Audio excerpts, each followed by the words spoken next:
नमस्कार, आप देख रहे हैं फोरम 4। मैं हूं प्रभात। एग्जिट पोल के आंकड़े आप सब तक पहुंच चुके हैं और इन आंकड़ों में चर्चाएं जो हो रही हैं वो काफ़ी गंभीर है, लेकिन ये काफ़ी सटीक भी नहीं हैं। ये इस दावे के साथ मैं कह रहा हूं क्योंकि इसके पिछली वाली वीडियोज में मैंने बताया कि कैसे 2004 और 2009, 2014 और 2019 के एग्जिट पोल के आंकड़े कैसे सटीक नहीं थे, काफ़ी फेरबदल थे और 2004 के एग्जिट पोल तो पूरी तरह से फेल साबित हुए थे। उन आंकड़ों के माध्यम से मैंने इतनी बात बताई थी। अब इस वीडियो में काफ़ी महत्वपूर्ण चर्चा कि क्या एग्जिट पोल के आंकड़े पूरी तरह से फेल साबित होंगे, और अगर साबित होंगे फेल तो क्यों, और जो दावे किए जा रहे हैं वो कितनी जो है मजबूती के साथ दावे किए जा रहे हैं या उसमें खोखलापन है।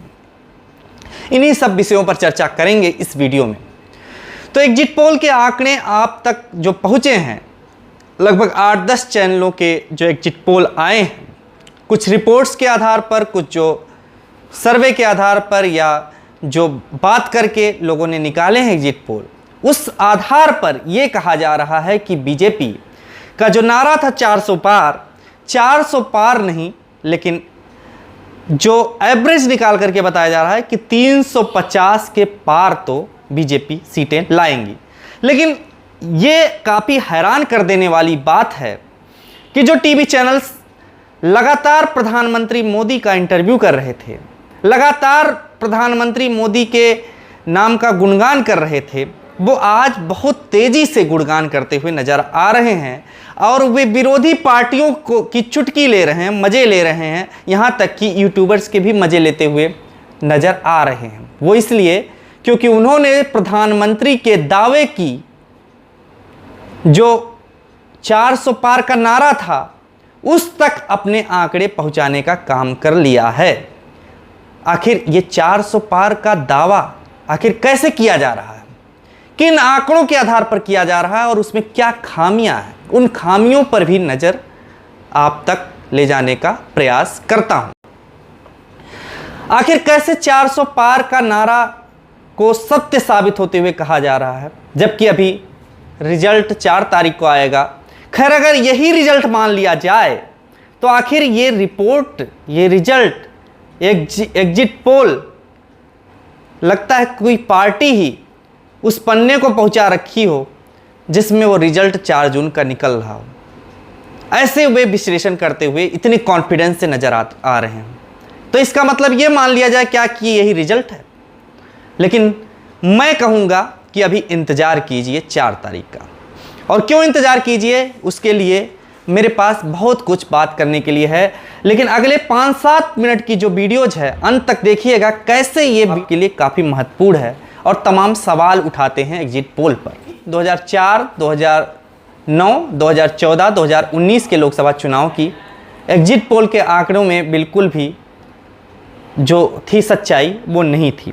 इस बार के जो आंकड़े आ रहे हैं उन आंकड़ों में अगर आप देखेंगे तो 8 एग्जिट पोल में, दैनिक भास्कर ने खबर निकाला है, 8 एग्जिट पोल में भाजपा 334, कांग्रेस को 136 सीटें, बंगाल में भाजपा को 26 से 31 सीटें मिलती हुई नजर आ रही हैं।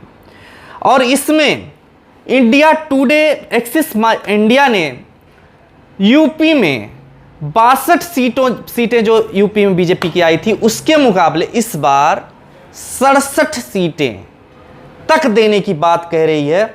यहाँ तक कि कांग्रेस और सपा के गठबंधन पर उन्हें जो सीटें मिल रही हैं वो काफ़ी कम दी जा रही है और उससे आप अनुमान लगा सकते हैं कि आखिर ऐसा क्यों हो रहा है और क्यों इतने जो है कम सीटें दी जा रही है। 49% जो है वोट जो पड़े हैं बीजेपी को, ऐसा कहा जा रहा है। आज तक के ऊपर जो आज तक चैनल पर जो सर्वे दिखाया जा रहा है उसमें कहा जा रहा है कि 67 से 72 सीटें बीजेपी ला सकती है और 8 से 12 सीटें सपा और कांग्रेस का गठबंधन ला सकती है। जिस यूपी के बारे में कहा जा रहा था कि 15 सीटें तो खासकर 15 से 20 सीटें यूपी में सपा और कांग्रेस गठबंधन को मिलती हुई नजर आ रही है। हम एग्जिट पोल की बात कर लेते हैं पहले, उसके बाद बात करते हैं कि आखिर एग्जिट पोल के बारे में क्या कहते हैं आगे लोग। देखिए, एग्जिट पोल में जन की बात ने 362 से 392 सीटें एनडीए को लगभग 400 के करीब पहुंचा दिया है। इंडिया न्यूज़ ने भी 371 दिया है, रिपब्लिक भारत ने 368 तक पहुंचा दिया है, इंडिया न्यूज़ डी डायनेमिक्स ने 371, न्यूज़ नेशन ने 378 और दैनिक भास्कर की जो रिपोर्ट है, ग्राउंड रिपोर्ट, उसके आधार पर 350 सीटें एनडीए अलायंस को दी जा रही हैं। लेकिन इसमें भी 2 एग्जिट पोल ऐसे हैं जो कहीं ना कहीं इंडिया गठबंधन को मजबूती की ओर दिखा रहे हैं। जैसे 2 कौन सी हैं? एक तो एबीपी सी वोटर सर्वे कह रहा है कि 244 से 292 सीटें बीजेपी गठबंधन को मिलेंगी, दैनिक भास्कर की खबर के मुताबिक। अगर ऐसा है कि एबीपी सी वोटर्स का सर्वे 244 से 292 सीटें जो मिल रही हैं एनडीए गठबंधन को, तो इसका मतलब बीजेपी को कम मिलेगी, बहुमत से बहुत कम। तो इसका मतलब 400 का दावा पूरी तरह खोखला है। और जो जितने भी एग्जिट पोल दिखा रहे हैं उसमें इतना ज़्यादा कॉन्ट्राडिक्शन कि एक एग्जिट पोल इतना ज़्यादा कम बता रहा है, एक एग्जिट पोल 400 के पार ले जा रहा है। 401 तक जो है आज तक पे एक्सिस माई इंडिया का दिखा रहा है कि 401 तक एनडीए की गठबंधन ले जाएगी, 361 से 401 सीटें। इंडिया गठबंधन ले जाएगी 166 सीटें, 131 से 166 सीटें, अन्य को 820 सीटें। तो एक एबीपी सी वोटर्स का सर्वे चौंकाने वाला है, और दूसरा दैनिक भास्कर का जो रिपोर्ट है वो भी कहीं ना कहीं चौंकाने वाला है। 281 से 350 तक बहुत बड़ा मार्जिन दे रहा है कि 281 सीटें, यानी कि बहुमत तो पार करा दिया, लेकिन 281 सीटें अगर मिलती हैं इंडिया अलायंस को, मान लीजिए, ये से मतलब यहाँ से बीच में भी यहाँ कहीं आसपास 281 से 350, तो ये भी कहीं ना कहीं ये चौंकाने वाली बात है कि एक 400 तक पार ले जाने की बात कर रहा है एग्जिट पोल में, और एक एग्जिट पोल आपका बहुमत के आंकड़े के आसपास दिखा रहा है। तो कहीं ना कहीं कॉन्ट्राडिक्शन एग्जिट पोल में है। दूसरी चीज कि अभी आपने इसके पहले योगेंद्र यादव, जो चुनाव राजनीतिक विश्लेषक भी हैं, चुनाव के को लेकर के विश्लेषण कर रहे थे, उन्होंने कहा था कि जो पिछली बार की सीटें थी 303 सीटें बीजेपी की 2019 के लोकसभा चुनाव में, और एनडीए को 353 सीटें जो मिली थी, यूपीए को 93 सीटें जिसमें कांग्रेस को 52 सीटें मिली थी, तो इस बार जो आंकड़े होंगे, चुनाव रिजल्ट जो होगा, वो 303 जो बीजेपी की सीटें वो भी एनडीए अलायंस की नहीं आने वाली है। यानी एनडीए अलायंस की सीटें उससे कहीं नीचे 50 सीटों का नुकसान बीजेपी को हो सकता है, और 60 से 65 सीटों का नुकसान एनडीए का हो सकता है 2019 के मुकाबले। यानी कि वो कह रहे थे कि 300 पार तो नहीं होगा इस बार, तो 400 पार का दावा खोखला है। यानी कि 272 से नीचे 250 के आसपास रहने का वो बात कर रहे थे बीजेपी के लिए। तो अगर ऐसी कंडीशन आती है योगेंद्र यादव की माने, तो इसका मतलब इंडिया गठबंधन की सरकार बनना तय है।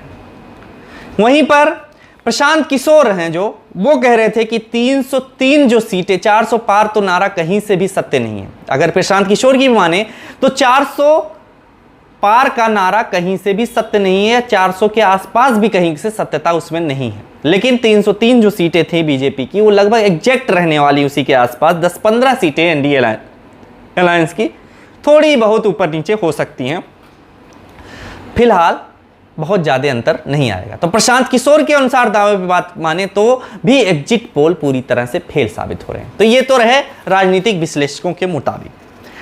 और राज्यवार हम बात करें, उसके पहले जान लेते हैं कि आखिर ये जो दावे किए जा रहे हैं एग्जिट पोल के, आखिर वो कौन से मुद्दे हैं जिसके आधार पर एग्जिट पोल के दावे किए जा रहे हैं। चुनावी रैलियों में भीड़ तो देखा जाए तो सबसे ज़्यादा इंडिया गठबंधन की ओर से दिख रहा था।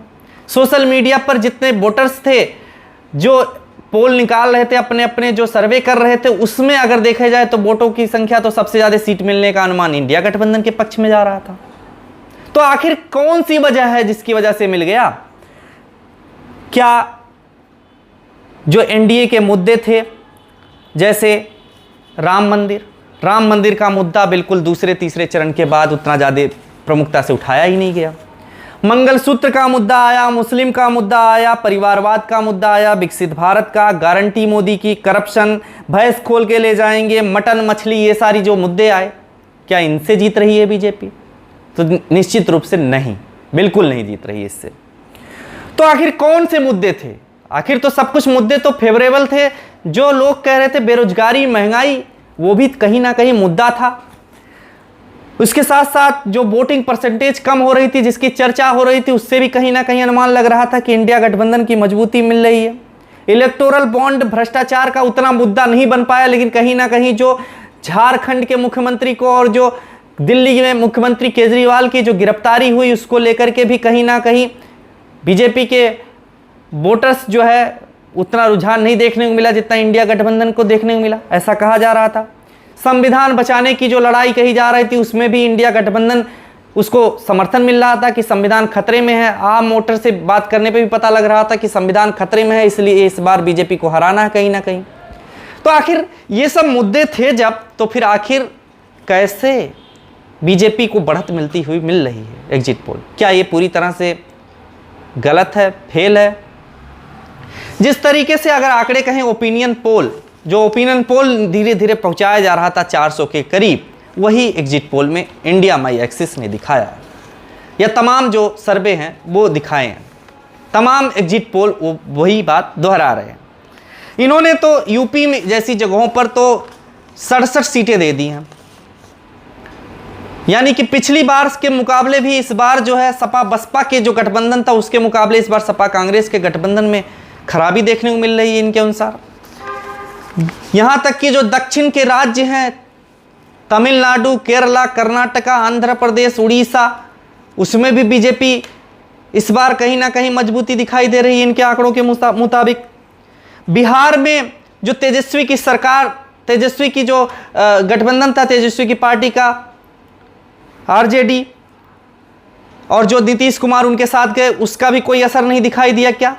लेकिन इन्होंने असर दिखाया है। इन्होंने कहा है कि बिहार में 13 से 15 सीटें लगभग, जो एग्जिट पोल आ रहे हैं उसमें कहा जा रहा है कि 13 से 15 सीटें ये लोग कहीं ना कहीं दे रहे हैं बीजेपी को।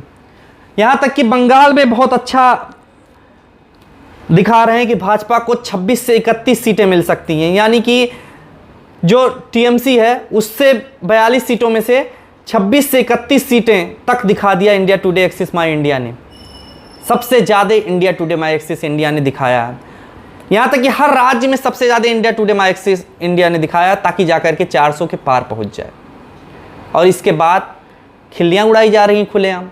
रिजल्ट नहीं प्रकाशित हुआ उसके पहले ही कहीं ना कहीं पत्रकारिता देखी जाए तो इस तरीके से जो लोग कर रहे हैं कि सीधे सीधे किसी एक पार्टी की चुटकी लेना, उस पर ठहाके मारना, खिल्ली उड़ाना विपक्ष का, ये सब शुरू से करते आए हैं। लेकिन इस तरह से पत्रकारिता थोड़ी ना होती है कि एक ही जो है एग्जिट पोल दिखा करके और उसी को एकदम सटीक मान करके आप चर्चा कर रहे हैं पूरी तरीके से।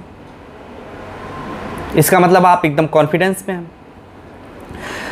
तो आखिर कौन कौन से राज्य में कैसे मिल गए इन्हें? उत्तराखंड में आप देखें तो उत्तराखंड में एनडीए को दिखा रहे हैं 5 सीटें। कांग्रेस का खाता ही नहीं खोलते हुए दिखाई दे रहे हैं। पूरी सीटें उत्तराखंड में 5 सीटें भाजपा को। छत्तीसगढ़ में 11 सीटें में से 11 की 11 सीटें जो है भाजपा को। पंजाब में 13 सीटों में से जो आधा 3 सीटें इंडिया को दे दी, एनडीए को जो है 2 सीटें दे दिया, शिरोमणि अकाली दल को 0 दे दिया, आपको 3 से 6 दे दिया, यानी गठबंधन को लगभग 8-9 सीटें दे दी। बाकी की सीटें जो है आप डाल दिए एनडीए और अदर्स को। इसी तरीके से हिमाचल में 4 सीटों में से 4 की 4 भाजपा को दे दिया इन्होंने। गुजरात में 26 सीटें हैं, 26 में से 26 सीटें गुजरात में भाजपा को दे दिया। हरियाणा में सारे जितने पोल हैं उन्होंने 9 तक पहुंचा दिया, 9 सीटें पूरी भाजपा निकाल ली, एनडीए अलायंस निकाल रहा। जहाँ आपका जो उत्तर प्रदेश है उसमें मैंने बताया कि 69-70 सीटें जो है भाजपा को दिखा रहे हैं, एनडीए अलायंस को दिखा रहे हैं। गोवा में 2 सीटें पूरी एनडीए अलायंस को दिखा रहे हैं। बिहार में 7 से 11 सीटें 40 में से कांग्रेस को, बाकी सारा एनडीए अलायंस को दिखा रहे हैं।